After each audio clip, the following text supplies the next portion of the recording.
नमस्कार विद्यार्थी मित्रांनो, मी प्रियंका राळेकर मराठीच्या तासिकेमध्ये आपणा सर्वांचे स्वागत करते.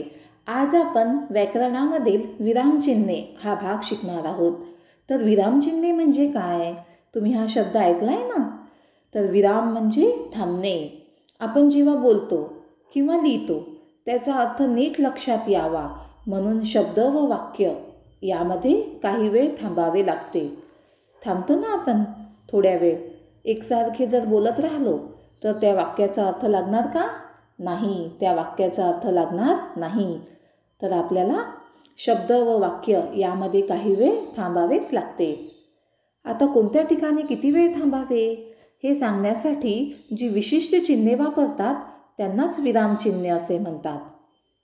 जेव्हा आपण बोलतो आवाजाच्या चढ उतारावरून काय म्हणायचे आहे ते समजते, परंतु लिहिताना तसे करता येत नाही. म्हणून ही थांबण्याची जी क्रिया आहे ती विरामचिन्हाद्वारे दर्शविली जाते. तर आज आपण विरामचिन्हाची ओळख करून घेऊया. मराठीमध्ये 10 प्रकारचे विरामचिन्हे आपण शिकणार आहोत. 1 पूर्णविराम, 2 अर्धविराम, 3 स्वल्पविराम, 4 अपूर्णविराम, 5 प्रश्नचिन्ह, 6 उद्गारचिन्ह, 7 अवतरणचिन्ह, 8 संयोगचिन्ह, 9 अपसरणचिन्ह, 10 विकल्पचिन्ह. यामधील पहिलं चिन्ह शिकूया, पूर्णविराम. विधान किंवा वाक्य पूर्ण झाले हे दाखवण्यासाठी पूर्णविराम या चिन्हाचा वापर करतात. पहा, हे पूर्णविरामचं चिन्ह दिसत आहे ना सर्वांना. उदाहरणार्थ, भारत माझा देश आहे. दुसरं, राम घरी गेला. यामध्ये वाक्य पूर्ण झाले आहे, त्यामुळे शेवटी पूर्णविराम वापरले आहे. दुसरं अर्धविराम. 2 छोटी छोटी वाक्य उभयान्वयी अव्ययांनी जोडली असताना अर्धविराम हे चिन्ह वापरतात. तर उभयान्वयी अव्यय कोणते? पण, परंतु, तरी ही जर उभयान्वयी अव्यय जोडली असली की तेव्हा अर्धविराम हे चिन्ह वापरतात. उदाहरणार्थ, ढग खूप गरजत होते पण पाऊस नाही.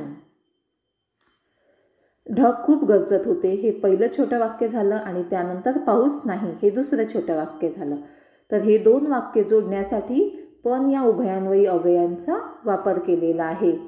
तर पणच्या आधी जे चिन्ह वापरलेलं आहे ते अर्धविरामचं चिन्ह आहे.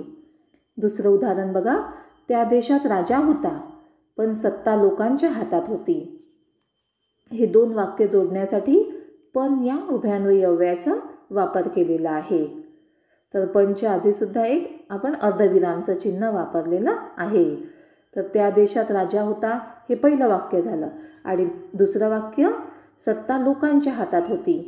तर हे 2 छोटी वाक्ये पण या उभयान्वयी अव्ययांनी जोडलेली आहे. तर त्याच्या आधी आपण अर्धविराम हे चिन्ह वापरलेलं आहे. तिसरं स्वल्पविराम. एकाच जातीचे अनेक शब्द लागोपाठ आल्यास तसेच संबोधन दर्शवताना स्वल्पविराम वापरतात. तर आता एकाच जातीचे शब्द म्हणजे कोणते?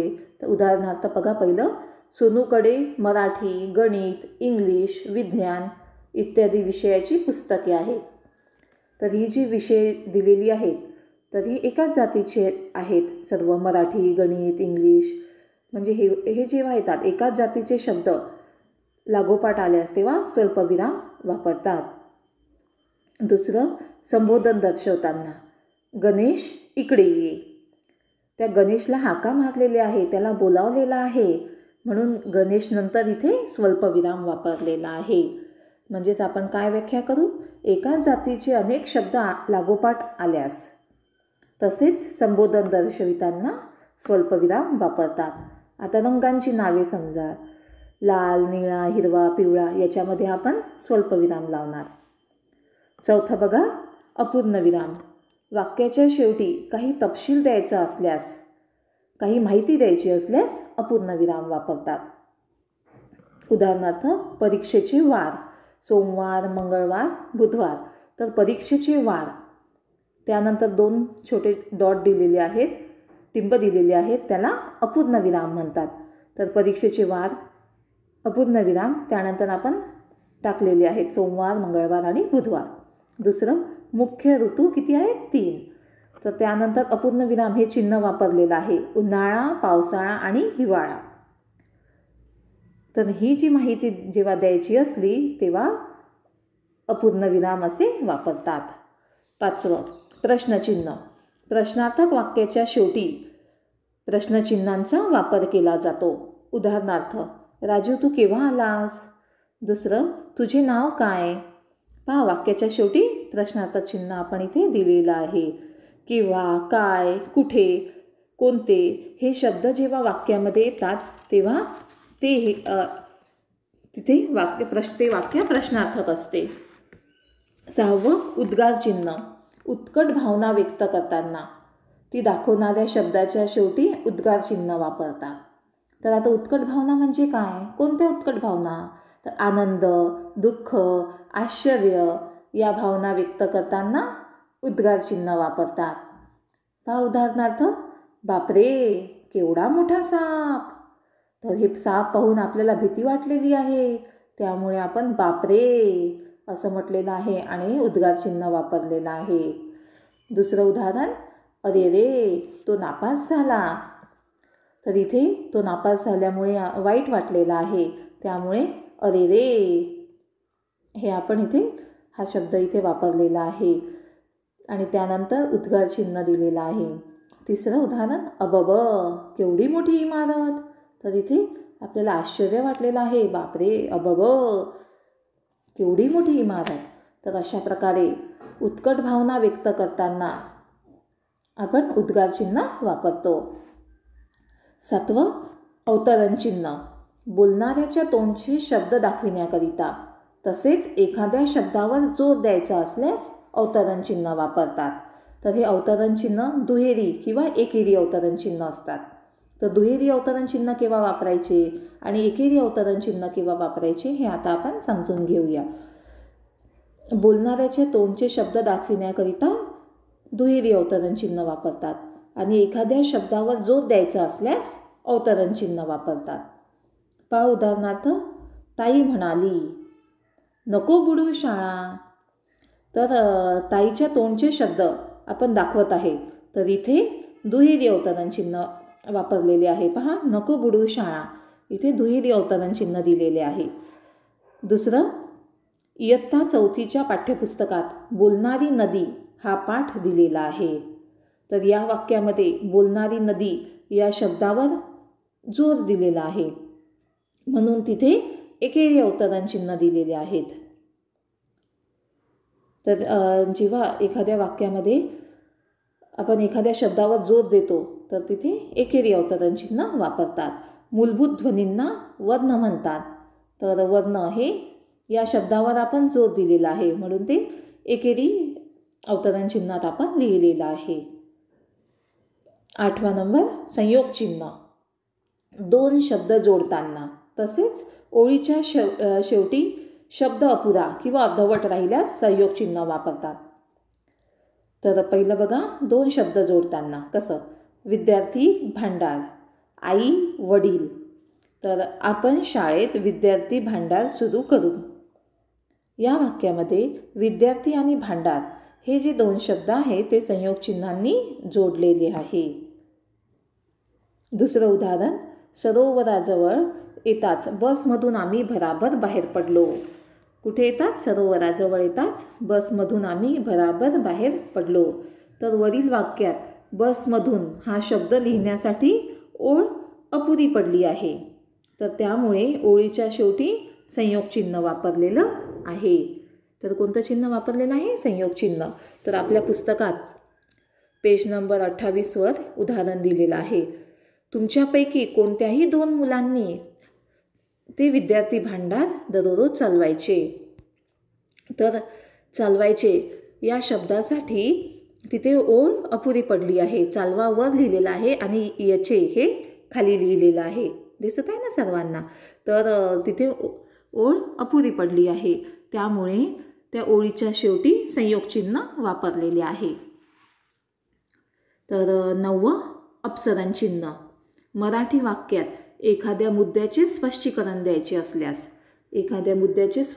द्यायचे असल्यास तसेच बोलता बोलता विचार मालिका तुटल्यास अपसरण चिन्ह वापरतात. तर हे अपसरण चिन्ह आहे. दिसत आहे ना प्रत्येकाला अपसरण चिन्ह. उदाहरणार्थ बघा, ती मुलगी जिने त्या आजीला मदत केली. तर कोणती मुलगी? तर ती मुलगी जिने त्या आजीला मदत केली. तर इथे त्या मुलीबद्दल वर्णन केलेले आहे, त्या मुलीबद्दल स्पष्टीकरण दिलेलं आहे. म्हणजे आपण हे वाक्य स्पष्ट केलेलं आहे, त्या मुद्द्याचं स्पष्टीकरण दिलेलं आहे. तर इथे आपण अपसरण चिन्ह वापरतो. ती मुलगी अपसरण चिन्ह दिलेलं आहे. जिने त्या आजीला मदत केली. तर ती मुलगीनंतर अपसरण चिन्ह आलेलं आहे. दुसरं उदाहरण बघा, त्या मुलीला आज बक्षीस मिळाले पण अपसरण चिन्ह दिलेलं आहे. म्हणजे बोलता बोलता विचार मालिका तुटलेली आहे. तर पुढचं वाक्य न बोलता तिथेच थांबलेलं आहे आणि तिथे आपण विचार मालिका तुटलेली आहे, तेव्हा वाक्याच्या शेवटी इथे अपसरण चिन्ह आलेलं आहे. तर स्पष्टीकरण द्यायचे असल्यास आणि बोलता बोलता विचार मालिका तुटल्यास तेव्हा अपसरण चिन्ह वापरले जाते. तर त्या मुलीला आज बक्षीस मिळाले पण अपसरण चिन्ह. तिथे पुढचं वाक्य बोललेलंच नाही आहे, तिथेच ते थांबलेले आहे, म्हणजेच ती विचार मालिका तुटलेली आहे, तेव्हा अपसरण चिन्ह वापरतात. तर आपल्याला हे लक्षात ठेवायचं आहे की संयोग चिन्हाची लांबी जी आहे ती अपसरण चिन्हापेक्षा कमी असते, छोटी असते. तर 10वं विकल्पचिन्ह. एखाद्या गोष्टीला पर्याय सुचवायचे असल्यास विकल्पचिन्ह वापरतात. तर पर्याय देताना काय वापरले जाते? विकल्पचिन्ह दिल्या जाते. उदाहरणार्थ बघा, मी बसने सायकलने शाळेत जाईल. तर इथे बसने किंवा सायकलने शाळेत जाईल. तर इथे पर्याय दिलेले आहे. तर पर्याय देताना विकल्पचिन्ह दिले जाते. मी बसने जाणार किंवा सायकलने जाणार. दुसरं उदाहरण बघा, उद्या येताना आई किंवा वडील किंवा पालकांना शाळेत घेऊन यावे. तर आईला किंवा वडिलांना किंवा पालकांना या तीनपैकी एकांना शाळेत घेऊन यावे असं इथे म्हटलेलं आहे. तर पर्याय देताना विकल्पचिन्ह दिल्या जाते. तर अशा प्रकारे आज आपण विरामचिन्हे वाक्यामध्ये कुठे आणि कशी वापरायची हे शिकलेलो आहोत. तर विरामचिन्हे 10 प्रकारची आपण शिकलेलो आहोत. कोणकोणती? तर पूर्णविराम, अर्धविराम, स्वल्पविराम, अपूर्णविराम, प्रश्नचिन्ह, उद्गारचिन्ह, अवतरणचिन्ह, संयोगचिन्ह, अपसरण चिन्ह आणि विकल्पचिन्ह. तर या सर्व विकल्पचिन्हाचा सर्वांनी सराव करावा आणि पेज नंबर 28वर आपल्या मराठीच्या पाठ्यपुस्तकामध्ये जो उतारा दिलेला आहे तो सर्वांनी आपल्या वहीमध्ये लिहावा. धन्यवाद.